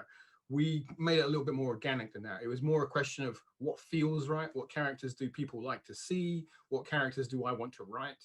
And Vale is a really cool character. She's been like one of the breakout characters that we've created in the Litverse over the last sort of like 10 or 15 years. So I knew that if I didn't put her in the story, I would upset a lot of people. And it also felt to me like the dynamic of the characters, the Riker and Troy dynamic is one thing, but having Vale in that storyline as well, the dynamic of these 3 people being the command crew of the Titan, I really liked writing that in the previous novels. And I thought, well, why do I not want to write that again in this different version? Here's a chance to go back to these great characters and just tell a different version of the story. So that's kind of why we made that choice. Correct me if I'm wrong, but Vale's very much seems like she's got that young kind of just badassery that Will Riker had. When he was a younger officer, just kind of that same energy. Was that intentional? Yeah, there's definitely, I think throughout all of Vale's appearances, she does have a little bit of that. Maybe I think that you could believe, right, that Will would look at her and see, here's a little bit of me in her. And maybe, he could maybe be thinking, well, what Jean-Luc Picard did for me, mentoring and tempering me as an officer, is something that I could do for Christine Vale. I've always thought of her as just sort of no nonsense, straight up and down, the idea that she's this ex-cop. So she kind of brings that sort of like, business-like energy. She's not going to take any shit from anybody. Oh, right? not at all. and I like that as well. And she's actually, sometimes she's a bit more straight-laced than Riker is, because Riker's always quite free and easy. And I think having a first officer who is a reflection of a different aspect of a personality works well, because the 2 characters bounce off each other well. We always thought of her, I think the model for her, and a lot of time we talked about Kara Thrace from Battlestar Galactica, is awesome. The look and the sort of swagger, if you want to have it, was very much, she was strongly influenced by that, and still is. And it's nice to see a first officer female character, and like it just something a little different. And like you say, the way that they all sort of work together, it helps. It really feels like that crew exists to me. Like I want to see that TV show now, because now I feel like I know everybody on that bridge. And and have you seen, I assume you've seen Lower Decks, and did you know that they were going to show up at the end of the season and come in? And I did not know that. That was no one told me that. I don't know if that decision had been made, or we were just completely kept from that. And it's funny as well, because when I started writing the book, right at the very beginning, I put a Lower Decks joke in, because you've got to remember the timeline, the way these things work. When I was writing the novel, Lower Decks had not aired at all. Mm-hmm. There was just nothing but concept art. There was no clips, no nothing. We just knew what the name of the ship was, and we'd seen some sort of pictures of the characters, and that was about it. And I put in a reference to the USS Cerritos, mm-hmm. where it's just a scene where one of the supporting characters talks about having funnily enough, having transferred from the Cerritos onto the Titan. And he was a helm officer, and we were talking about it. And in the end, Dayton Ward, who also works with us, another one of the writers, he's also part of the sort of brains trust that makes sure we keep everything on the right track. We talked about it, and in the end, Dayton said to me, "You know what? I'm not sure if Mike Mahon might blow up the Cerritos by the end of the first season of the show."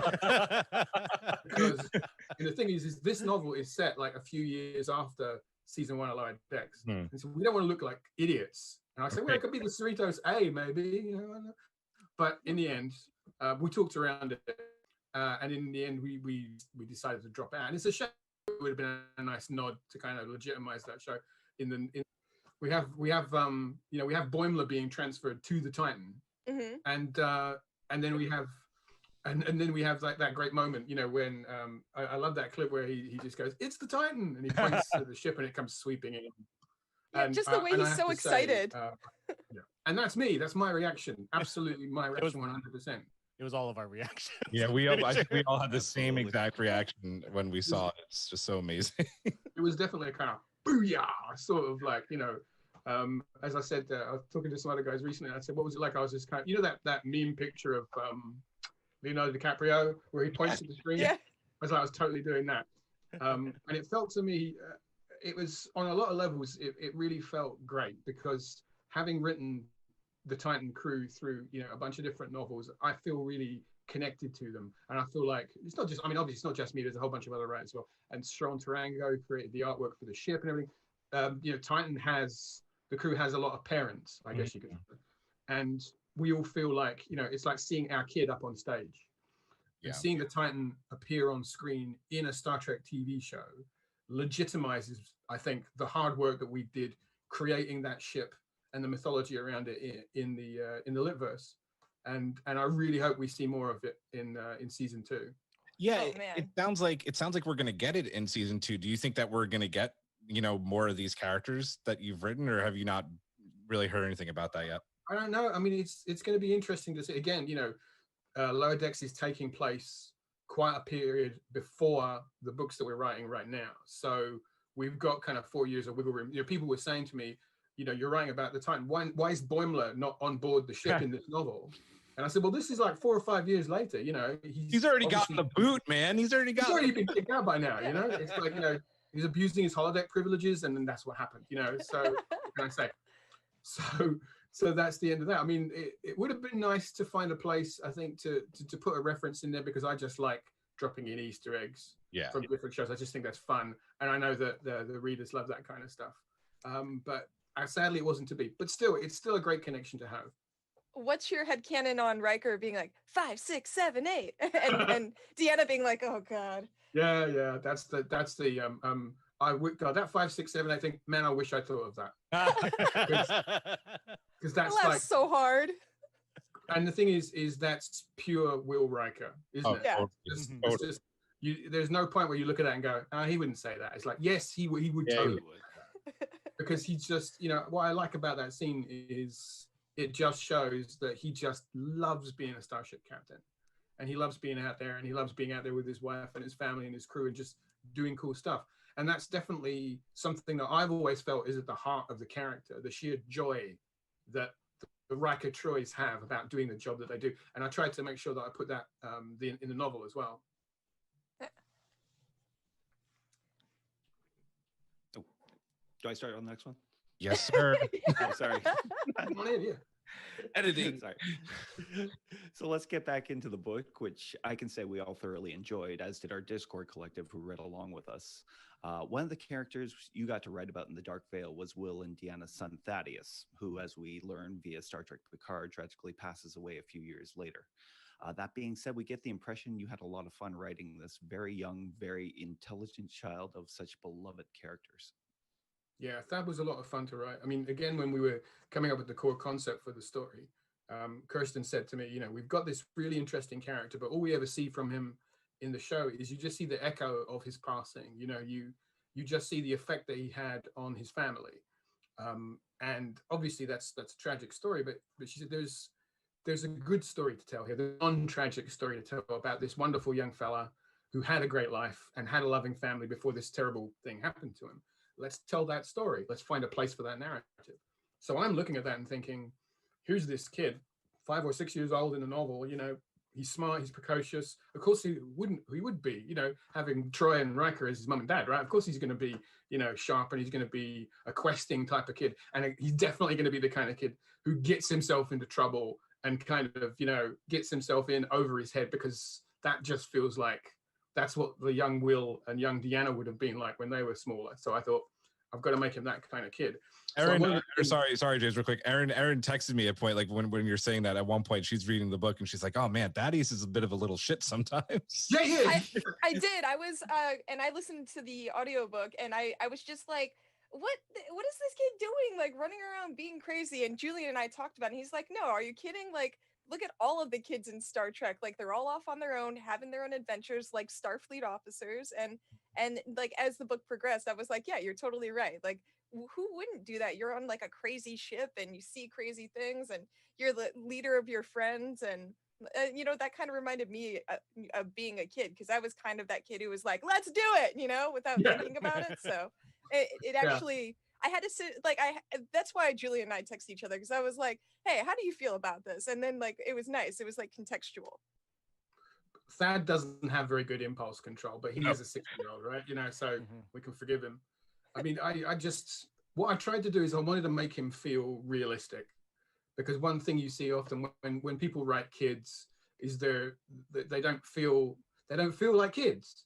So I'm reaching out to sort of my family and friends, and I'm looking at my nieces and nephews, and I'm thinking, okay, what's the thing about them that feels true to me? So it is the sort of thing where they just, you know, they never look before they leap, right? And I wanted to get that sort of feeling in there. But I also wanted to play around with the idea that, you know, he's a sharp kid, he's a smart kid, but he's still a kid. And there's an event from my life. Is one of my nephews. I can remember hanging out with him for a day, and he's a really sharp kid. He's very, very bright. And I forgot that I was talking to a child, and I just, you know, he was just a little adult. And then he got into a fight with his sister, and he just burst into tears and he ran from the room. And I suddenly thought, oh my God, he's a kid. Yeah. I forgot he was a kid, because we were just talking like regular people. And I thought, oh my God, he's only 6 years old. Of course, he's only 6 years old. And that kind of dichotomy between the way that kids can be so precocious and such a sponge for information, and at the same time, they're these small little fragile things that we should protect. I wanted to put that in there to give him that duality, to make Thaddeus feel true. And that's why, you know, and yeah, he's a little shit at times, but kids are, right? They're always pushing the boundaries. I put a line in a dialogue where one of the characters says, you know, that's what kids do, is kids look for where the wall is and then they push at it to see how far you let them go. And that's how they define the shape of their world. So I wanted to definitely try and make Thaddeus feel like that's the kind of kid he is. Yeah, like it's so true, because I have a 6-year-old. I think, Julian, you have a 6-year-old as well, right? 5 and 2. So close. And the dynamic is just insane. Yeah, and looking at that, like it reminds me of my daughter, because we're in quarantine right now in Canada. So she's stuck inside all the time. So anytime we get to go outside, she's like, I have to explore. I have to go do this. I have to go do that. I'm like, oh, whoa, it's adventure time. I know, but you gotta chill. See, through a kid like Thaddeus, right? You know, and Dad being the command crew of a starship, you know, every day is adventure day for him, right? Yeah. And you can imagine the kind of environment that he's exposed to. And I wanted to make him feel like he's like, almost in a way, he wants to be a little Starfleet officer, you know. So when his mother's saying to him, you know, you can't go off and do things, and he's like, well, you know, I thought that's what Starfleet do.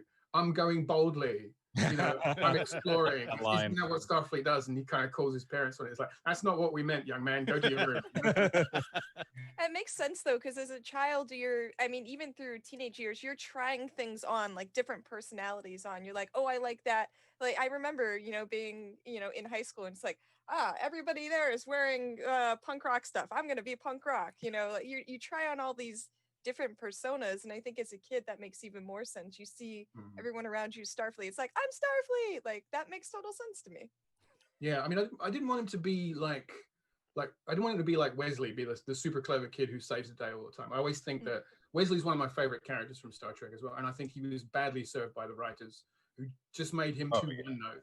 So I didn't want to do the same thing. I think, you know, if we want to talk about, I think the most fully fleshed out young man, it's got to be Jake Sisko, because I think Jake to me had an arc through DS9 that felt real and true. So again, literally grow up with Jake. I mean, we literally, yeah. So yeah, you see him going from being like kind of like, you know, a kind of precocious kid to being a young man who kind of has a destiny for himself. And if you follow the novels as well, you know, he matures even further past that point. And, you know, kudos to Cyril Lofton for being such a great actor as well to bring that to life. So that truth that we saw in Jake is I wanted to kind of do that even in a small way here in this story. We don't see Thaddeus over a long period of his life, but I wanted to sort of, it's like I keep saying, I wanted to make him feel real as much as I possibly could, because he's a character, you know, maybe one day we might possibly see him on screen, but for now we're not seeing him on screen. So I want to flesh him out as much to make him feel as true a character as Riker and Troy and everybody else. Speaking of Riker in that, I always knew Deanna would make a good mother in that, but I always wondered what kind of father Will Riker would make, given how complicated the relationship was with his own father and how him losing his mother early on in that. Was that factored in when you were writing it up? Yeah, I mean, I kind of figured that Will would definitely be fun dad, right? I mean, I think that if anything, maybe he would be too fun dad, because I think he would probably overcompensate because of the fact that, you know, his personal relationship with his dad wasn't that good. I mean, he had that, you know, that's sort of long distance relationship, and there was a coldness there, and you can see that he definitely carries that kind of that around with him. And I think at this point in his life, when now he's married, now he's a father, I think maybe he's got past that to the point that, like we all do when we mature, you know, when we're younger, we wonder why our parents do stuff, and then you get to their age and you go, oh, that's why. That's why my dad said that. That's why my mum said that. And I think Riker's in a position now to understand his dad better because of the things he's gone through in his life. But at the same time, he's not going to be the same dad as Carl Riker was to him. You know, he's going to be the Will Riker dad, and he's a fun guy, so he's going to be fun dad. And I think that's again trying to find what rings true to the character and connecting those two in that relationship. On the subject of Thaddeus, much later in the book, the boy is gravely injured in the crossfire of the Javash Jazari skirmish. Through the Jazari's advanced tech, they're able to heal the boy using nanoprobes, but as Dr. Tala points out in the book, healing Thad carries the inherent possibility of complications later in life. Seeing as how he is cured with synthetic tech, can it be assumed that which healed him is also what got him sick later on down the line with the silicon-based virus? Well, it's not quite the reason why he gets sick. This is a conversation that Kirsten and I had is we were talking about, we wanted to lay a few things, lay the keel for the way that Thad's storyline will play out late in the TV show. So there is definitely a line you can draw from him being healed by the Jazari through to the circumstances of his death. And we do kind of foreshadow that a couple of times as well, is where there's one of the characters saying, you know, he basically says to the kid in not so many words, enjoy your life while it lasts. Yeah, I remember that. Yeah. And so, and it's like, you know, maybe the characters in the story, of course, this all goes right over their head, but us as the viewers and the readers go, did he mean something? Does he know something that he's not telling? And of course, you know, they're not going to go to Riker and Troy and go, well, you know, in a couple of years' time, you might be burying this little guy. Sorry, they're not going to do that, right? They're just going to let them have the life that they have. But I think Thad's future is definitely changed by the events that take place in the Dark Veil, but it's not the sole cause of them. Okay. Yeah. It does feel like, though, that maybe this was going to be the end of his life right here. So even, you know, it's really sad that he dies in the future. It feels like that he gets like an extension on life, like even if it's not much, but it's, you know, it sounds like in generally like he's in good health now and he gets to experience it. And I don't know, I think it's sad, but there's something good there, you know, he didn't die there. So yeah, I mean, Thad's death is the death of a child is always a tragedy, you know, and it's meant to be a tragedy. And part of the emotions that I want you to carry away as the reader when you get to the end of this book is I want you to like Thad, and I want you to be sad that you're never going to see him again, because you're feeling a bit of the emotion that Riker and Troy will feel, and that's what I want to do. Is I want to make you feel connected to those characters at the end of the narrative. Yeah. So going back to the Jazari, you got to create and flesh out this brand new alien race. Learning about them and later uncovering their secret was one of the greatest joys of this book. What were their origins as far as getting them on the page? Now, it's interesting you say brand new alien race, because they're not a new alien race. They're a race that you have seen before in Star Trek. Ooh. I said about early on about how, you know, not everybody's found all the Easter eggs. I mean, this is a big spoiler. Do you want me to tell you, or shall I just? I'm dying. Yes. I'm dying. Please. The secret of the Jazari is they don't actually exist. They're a fictional race created by a race of androids. So they pretend to be a race called the Jazari, but what they're actually doing is wandering around the Federation and other worlds, just observing us, pretty much in the same way that like Starfleet does with, we've seen that in episodes of the show, right? In fact, I actually even called them out on it when they say, well, we've been doing this for a while. Riker and Troy are a bit kind of, that's a bit rude. Yeah. Go, oh, wait a second. Didn't we do that as well? Okay. Made a whole movie about that. Yeah. Yeah. And so it's like, well, I guess if it was good for us, I guess you can't really call it rude if you were doing it to other species too. But the Jazari are an android species, and there is a sequence in the book where they talk about their origins, and they say, well, this is not who we really are. They're going to peel the mask off. Yeah. Because they're androids, their exterior kind of appearance is malleable, as they can change what they look like. They can change their race, their species, their gender, size, whatever. And we see a few sort of moments of what they were originally, and they are the androids from the Harry Mudd episode, I, Mudd. Because if you remember that episode, what happens is the Enterprise turns up on this planet, and Harry Mudd's found this planet of androids, and the androids talk about having been sent from another galaxy to kind of observe and sort of like they're kind of like a species of space probes. They've been sent to this planet to figure stuff out. And obviously, in that episode, which is kind of play for laughs, right? Things don't go that well, and they kind of mess up their first contact with humanity. And I always wondered at the end of that episode, after everybody leaves, what do the androids do? And I just kind of thought they were going to sit down and go, well, that didn't work. These humans, these weird, crazy humans, they messed with us completely and they busted up our programming. And it's like, okay, right, they're androids. What are they going to do? They're going to figure out if they've got a programming problem, they're going to fix it. So they figured out, okay, how can we retool what we're doing? How can we change our mission, reprogram ourselves, externalize some of our software into a different function, so next time when we meet humans, they don't kind of make us malfunction and baffle us into sort of this crazy sort of state. And so that was the concept of them, is that those robots, those android people, they go away and they reinvent themselves, and then they return as the Jazari. Yeah, you just blew my mind with that. I know what we're watching later. Yeah, I'm doing an iMud watch along on the Discord later.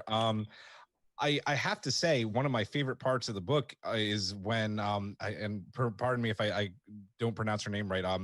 Major, is it Halleck or the Tal Shiar operative? Halleck, yeah, Halleck, and she's very much coming to the conclusion that the Jazari have been spying on them on Romulus, and for them to have spies on Romulus is the ultimate, like, what's the word I'm looking for? It's just such a.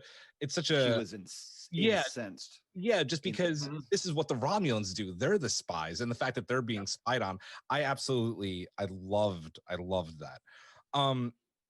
This book definitely helps, bridge the gap a little bit more, right, between the TNG era and Picard, and talking about Major Halleck. She's not only a member of the Tal Shiar, but of the Zhat Vash, who we get to know very well through the show. We get the initial creepings through that, Will maybe wants to also possibly pack it up and become a family man after, especially what happens with Thaddeus. I guess the question is, how was it getting to fill in more of these dots about Will, about the Zhat Vash? And I guess, is there a plan moving forward for more of these Picard novels? Wow, it's a lot to unpack there. Yeah, sorry. That was a bit of a double punch there. So we'll start off talking about Halleck as a character.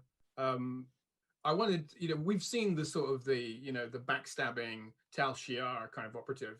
We've seen that character a few times. And I wanted Halleck to be that character, because immediately I have to set up an adversarial relationship between her and Commander Madaka, who's the captain of the Romulan ship, because I wanted to create, Madaka is like a Romulan version of Riker. And so I needed to have a foil for him to work across. And I wanted somebody who, I didn't want to mess around or equivocate and say, she's the bad guy. I want to make it very clear, she's the villain of the piece. But to kind of give her a little bit more shading, I was looking at the scenes in Picard when we see what happens when they have the admonition, when they go to the planet and they see the vision. And we see people blowing their brains out because the vision is so terrifying. And other people just like mutilating themselves because they're driven insane by this. And you get the sense that only the people with the strongest constitution and the strongest kind of mental toughness could possibly be confronted by this thing and get away with it and carry on. And I thought, well, what if you were kind of in the middle? it didn't drive you crazy enough to blow your brains out, but it did unhinge you seriously to the point that you're kind of functioning, but you're not quite right in the head anymore. It's knocked a few screws loose. And that was how I characterized Helek. So I wanted her to be somebody who, she was already a person of very dubious morals because she's in the Tal Shiar. But then she has the admonition and all bets are off. And suddenly she's willing to do absolutely anything. And she has, on a low level, she has gone crazy. This has made her insane because it's just destroyed part of her mentally that she will never get back. And so what we see is that sort of, she's fracturing, and she's always been a bit damaged, but now she's more damaged. And as the events of the story take place, that damage just gets worse and worse and worse until she's at the point where she is full blown, absolutely, completely off of her rocker, ready to just wipe out and kill absolutely everybody. So and you can do that with some of the decisions that she makes in the book. Absolutely. So I wanted to kind of show that slow mental degradation of what's happening to her, all because she's had this terrible experience that has basically destroyed what little good there was in her of a person. So that's kind of how that connects up to the Zat Vash. What was the second part of your question? It's about Will, because when we see Will in Picard, he hasn't fully retired. He's on reserve duty, but he has become a family man. He's built a cabin. He's got a house, and that. So that's how we kind of get those little bits of doubt in him in this book about maybe I do want to pack it up. Right. When we've written Will in the Litverse books, he doesn't have that doubt.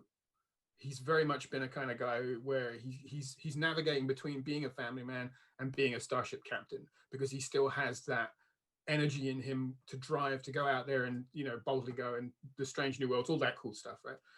But what I wanted to show in Dark Veil was if he was pushed the other way. So he has this tragedy happen to him, and the doubt that probably he has in both versions of the story is much bigger here. It's much more magnified.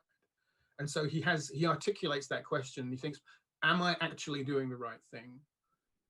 And the doubt takes root in a different way, because we're seeing a different incarnation of the character. And he externalizes that when he's having that conversation with Picard, because Riker is being pulled in two different directions, and this kind of shakes out of the decision that Picard made to resign, because Picard goes in that episode and we see him in flashback, and he says, "Well, I need this to happen," and the fleet says no, and he goes, "Well, I'll resign." And they go, "Well, off you go. There's the door. Don't let it hit you in the ass on the way out," right? And Picard has no choice but to sort of go off to his farm and be angry about it.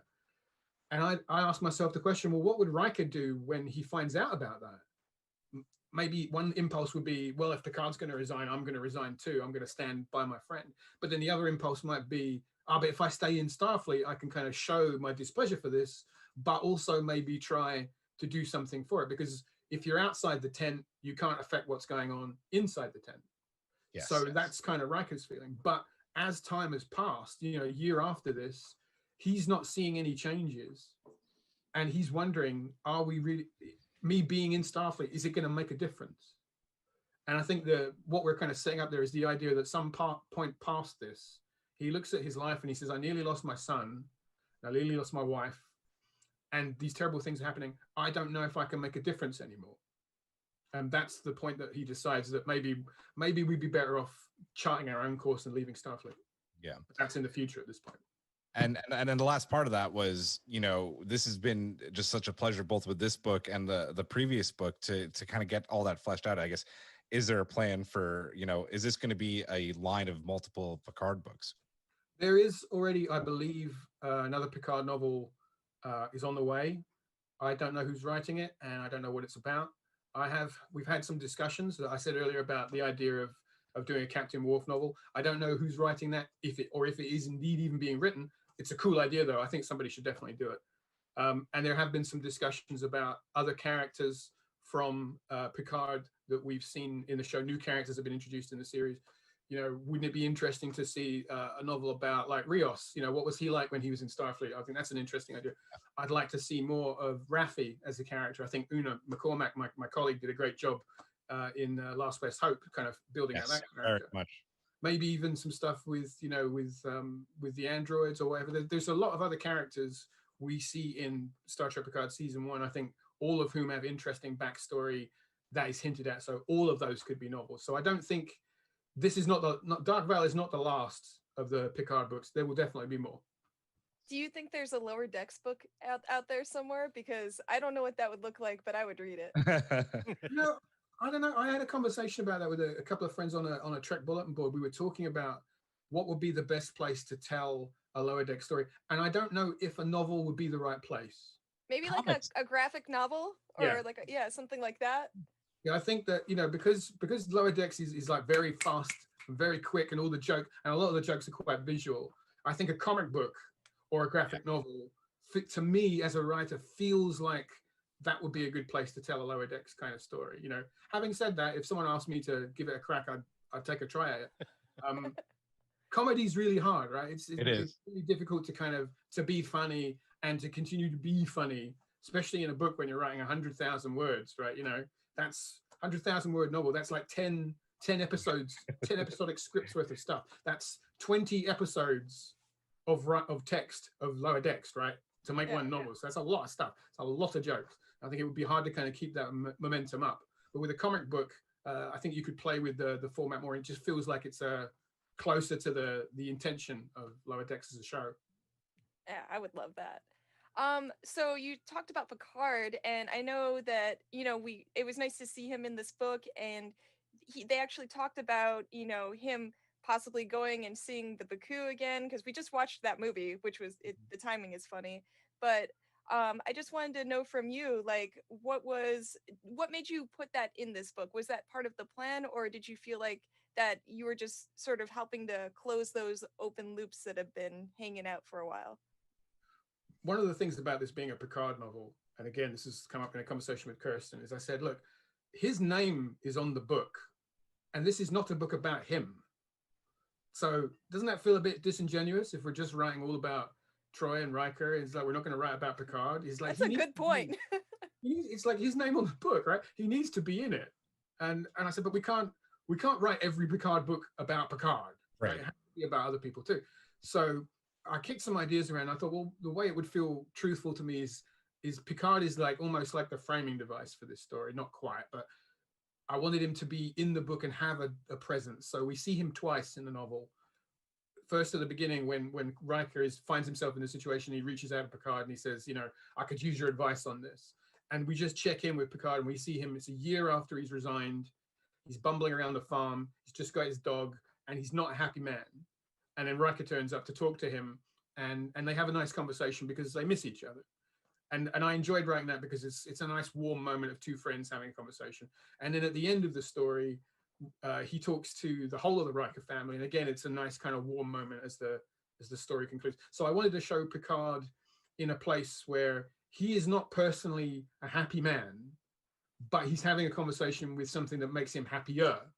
Mm-hmm. So it's a kind of uplifting sort of thing. So I wanted to do that. And I had to find a way to put him in the story that kind of makes sense.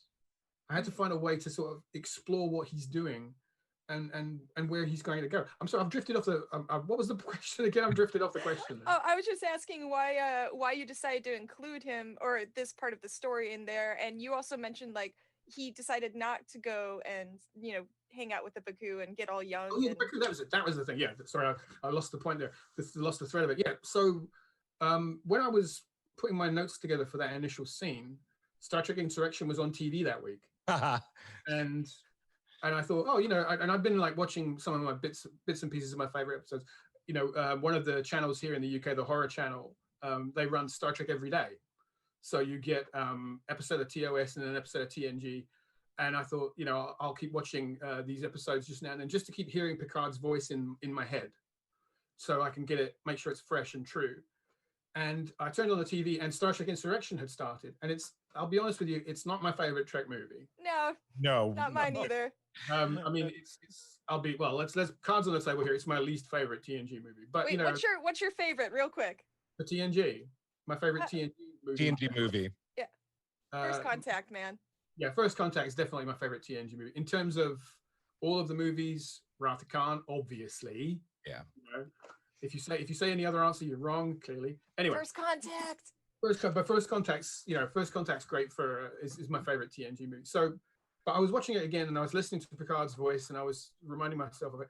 And then I just started thinking, about the relationship he had with the Nij and the Baku, and I just, this idea just bloomed in my head, is that maybe the Baku had reached out to him and said, well, we heard you resign from Starfleet, you want to come hang out with us?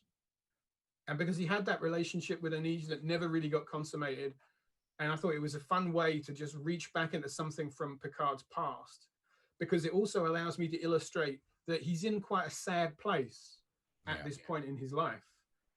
And here's somebody from his past going, you know, you want to come and hang out with us? It's like a friend reaching out to a friend. We heard this bad thing happen to you. Do you want to come and hang out? Maybe we cheer you up. And Picard says, I'm not going. I want to stay here. And I want to stay here and continue to be pissed off. Wallow in self-pity.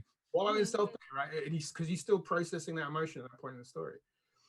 And so I thought that was the dog. Do it. Say again? Who sent him the dog? I don't know. Dang it. I don't know. I wasn't, you know, we talked about that and it was like, let's just leave that as a mystery. Okay. So I had one other question. You talked about Worf being the captain, and that's been sort of hinted at before. What's that story? Do you want to write that story about Worf being the captain of the Enterprise? Well, originally we talked about doing a novel where we would tell, it would be 2 books in one. So we would have the Riker Troy story and we would have Worf on the Enterprise story. And I said, you know what, that's too big a story for just one book. Yeah, one book's not enough. It needs to be 2 different novels. So I don't know if I'm the right guy for that. I mean, Worf as a character, I think he's cool. I've never really written him, so, you know, not in depth. So it would be interesting to sort of get a handle on him. I went for Riker and Troy because I knew them and I was familiar with them, and I immediately said, oh, I know I can tell that story. And we have to say, you do an absolutely wonderful job getting Riker on the page. He's, I mean, when we're reading him, that is Will Riker. So just very well done. Oh, thank you very much. And also I don't know if you have any input on the narrator, but the narrator did such an amazing job in the audiobook. Like I loved all of the voices, and it was nice to hear the pronunciation of all of the different characters' names, and you know, just that really sort of filled in the world, and I thought they did a good job. Yeah, that's I have to give a big shout out there to Robert Petkoff. He's the guy who's doing the writing a lot of our stuff, and he just does a fantastic job. I only just heard it like a couple of days ago, and I was really pleased with it. I was listening to just the opening scene, and he's doing Riker's voice, and he just kind of tosses it off, and I'm like, man, that sounds great. You know? It does. It's not exactly Jonathan Frakes, but it feels. It's got that timbre and that flow. Yeah, exactly that. You know, it's got the right texture of his voice, and you believe that it's Will Riker. And they do such a great job with the character names and stuff. We have to work very closely. Before they go into the recording booth, I get sent a big list of all the weird names that I have put in a book, and they're like, okay, how do you pronounce this? And we have to have that conversation with the production team. And sometimes it's like, are you sure you want to do it that way, Jim? I'm like, oh, how about this way or that way? We have to make sure it doesn't mean something horrible in a foreign language. You know, that you aren't accidentally saying kind of like, you know, son of 1,000 hedgehogs or something. Your language, it's not some horrible insult. We have to try and make sure we go through all these kind of things. Yeah, that's fun to do. So we also couldn't go without mentioning the "It's a Fake" Easter egg to the DS9 episode in the pale moonlight. Yeah, that was again, that was another one of those things where it just happened while I was writing it. And I got to that line and I thought and I started typing, you know, this is a fake. And I thought, do I take that out? Is it? Because I did it without even thinking. And I'm like, oh, wait, I've got a Romulan saying this is a fake. And I thought, you know what? To hell with that. It's going to lean into it. So I changed it. So instead of him saying, I think this is fake, I just wrote him saying, it's a fake. I'm like, let's just go for it, because people will see that and they'll think it's funny, you know. So I left it in. I'm sure like any television or any book, there's going to be the people out there like, oh, that's such lip service, such fan service. But I'm like, oh my god, how brilliant was that? I mean, I just started chuckling. I absolutely, we were here for it. Love that. Yeah. Love that. James, as we wrap up, we have to talk about the big cameo at the end of the novel as Captain Riker meets Ambassador Spock for the very first time, learning that the Vulcan kind of spoke to the Romulans on his behalf, right? Near the end of that conversation, Spock mentions that he may help have a solution to help preserve the Romulan civilization, and that he wanted to talk to Geordi about some engineering specifications. Was this to set up the events of I don't know if you've read them, the Countdown comics back in '09, that kind of created the Kelvinverse, or instead the unification of the Vulcan and Romulan people that we see this past season in Star Trek Discovery, or maybe both? It's both. I mean, it's a combination of all of those things. First off, I wanted to do this framing device, you know, so the story begins with Riker being walked into this tribunal, and these hidden shadowy figures. I wanted it to be reminiscent of the tribunal scene from Star Trek V. Star Trek 6. Yes. With Kirk and McCoy. I wanted you to feel the kind of similar sort of thing. And as I was writing it, I was thinking, well, you know, and I just had this wild idea. What if it was Spock? What if Spock was there watching this going? And I threw that out to Kirsten, and she was like, yeah, run with it. Yeah, nice. There's more we could do. And once we started talking about the idea of it, she said, you know what, we can bring a bunch of other stuff in too. And she really liked the idea of using that little cameo at the end when Spock finally turns up and says, well, that was me making sure the Romulans didn't flush you out an airlock. And Rocky's like, gee, thanks, man. I appreciate you doing it. I mean, great just to write Spock anyway, because he's a cool character. So that was me being a bit self-indulgent there, getting to write Spock as a character. But it also gave us the opportunity to, again, address a little bit of Star Trek continuity that hasn't been addressed in the show.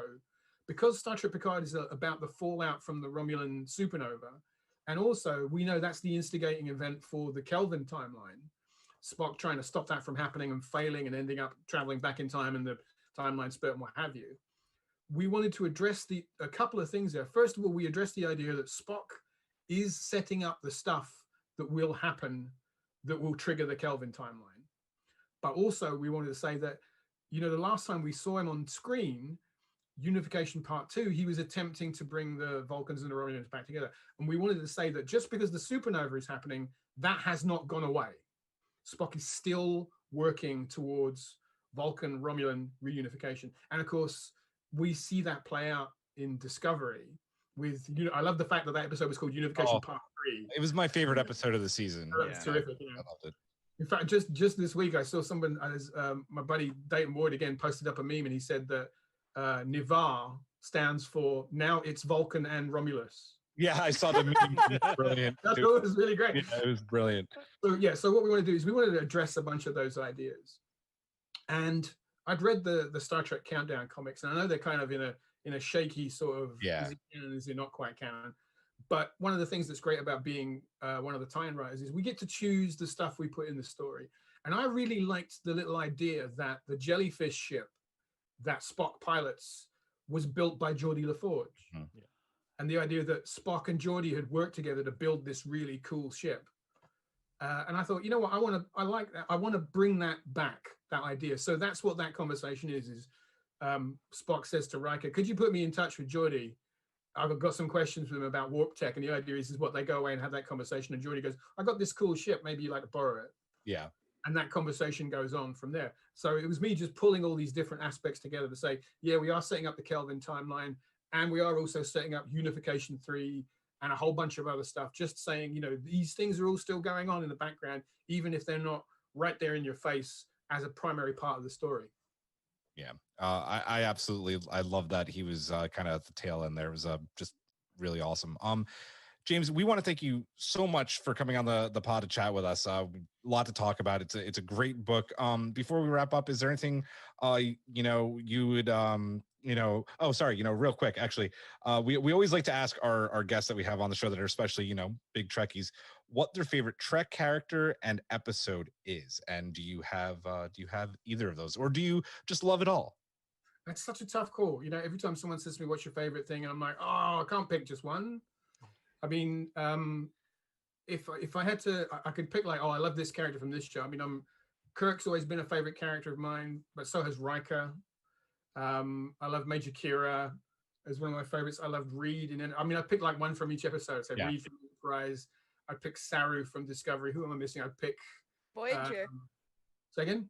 Voyager. Who's your favorite from Voyager? We pick Janeway from Voyager, definitely. Yeah, nice. I always felt like Janeway, in terms of the captains, Janeway felt closest to Kirk to me, in terms of kind of that sort of take no prisoners, just do what needs to be done kind of attitude about it. What show have I missed? In Picard, I really like Rios. I think he's a lot of fun. I'd love to learn more about his character.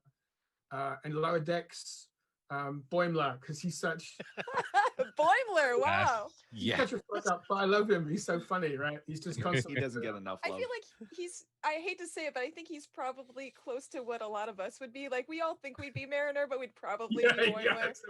I would be Rutherford, let's be honest. You would. Everybody wants to, that's exactly the truth. Everybody wants to be Mariner, but they know in their heart of hearts you'd be. I'm just gonna, I'll just go stare at the warp core all day. James, any upcoming projects that you want to share with us, and where can people find you online and on the internet? The best place to catch up with me is I'm on Twitter most of the time, posting pictures of interesting clouds or talking about Star Trek or nerding out about things. You can find me there on @JMSwallow, or come by my website, which is jswallow.com. That's pretty much your one-stop shop for everything about me, all my Trek work, everything else I've written. It's all right there. Links to pick up the books or just read more about it. As for future projects, I'm working on a couple of things right now, but nothing I can really talk about it. That is all non-disclosure. I do have a new Star Trek project in the works. Nice. That has not been announced yet. You will probably hear more about that maybe towards the latter half of the year. So keep watching the skies there. So you'll have to come back on so we can hear all about it. Yes, absolutely. James, thank you so much. You can catch The Dark Veil now wherever you buy books or your favorite e-reader. That is going to, there it is. Oh, it's so good. I'm going to read it again. That is going to do it for our episode this week. We will be back for our first kind of going back to Thursdays next week with the end of our TNG film deep dives with Star Trek Nemesis. So be prepared for that one. I think it's going to be a heated debate. Oh, God. Yes. So for Eric, for Hawk, for Aaron, for our guest James, for Brittany, who caught at the top of the show, I am Julian. We say live long and prosper. Majram. Good night. Majram. Majram.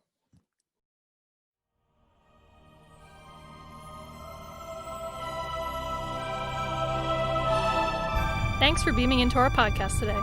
If you want to keep the hailing frequencies open, you can subscribe on Apple and Google Podcasts, YouTube, and Spotify. Like what you hear? Put in a good word with Starfleet and leave us a 5-star review.